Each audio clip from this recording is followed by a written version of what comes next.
ఈ నెల 10 నుండి 17వ తేదీ వరకు వారం రోజుల పాటు తెలంగాణ రాష్ట్ర వ్యాప్తంగా ఏదైతే ఈ ప్రాంతంలో వెట్టి చాకిరికి వ్యతిరేకంగా అట్లాగే నియంతృత్వానికి వ్యతిరేకంగా రజాకారులకి అట్లాగే ఇక్కడ ఉన్నటువంటి భూస్వాములు దొరలు పటేల్ పట్వారీ విధానానికి వ్యతిరేకంగా జరిగినటువంటి తెలంగాణ రైతాంగ సాయుధ పోరాట వారోత్సవాలని నిర్వహించాలని సిపిఎం పార్టీ రాష్ట్ర కమిటీ ఇచ్చినటువంటి పిలుపులో భాగంగా జిల్లాలో వివిధ ప్రాంతాల్లో సదస్సుల్ని చర్చాగోష్ఠుల్ని అట్లాగే ఉపన్యాసం వ్యాసరచన పోటీల్ని నిర్వహించి ప్రజల్లోకి తెలంగాణ రైతాంగ సాయుధ పోరాట విశేషాలని వివరించాలని సిపిఎం పార్టీ నిర్ణయించడం జరిగింది.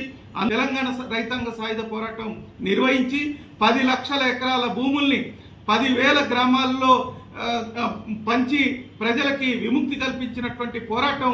దీంట్లో 4,000 మంది కమ్యూనిస్ట్ పార్టీ కార్యకర్తలు పేదలు తమ ప్రాణాలని అర్పించి సాగించినటువంటి పోరాటం. ఈ పోరాటం కుల మత ప్రాంతాలకు అతీతంగా సాగింది. దీన్ని ప్రజలు అర్థం చేసుకోవాలని, ఈ విద్వేష భావాల్ని వ్యతిరేకించాలని మేము విజ్ఞప్తి చేస్తాము.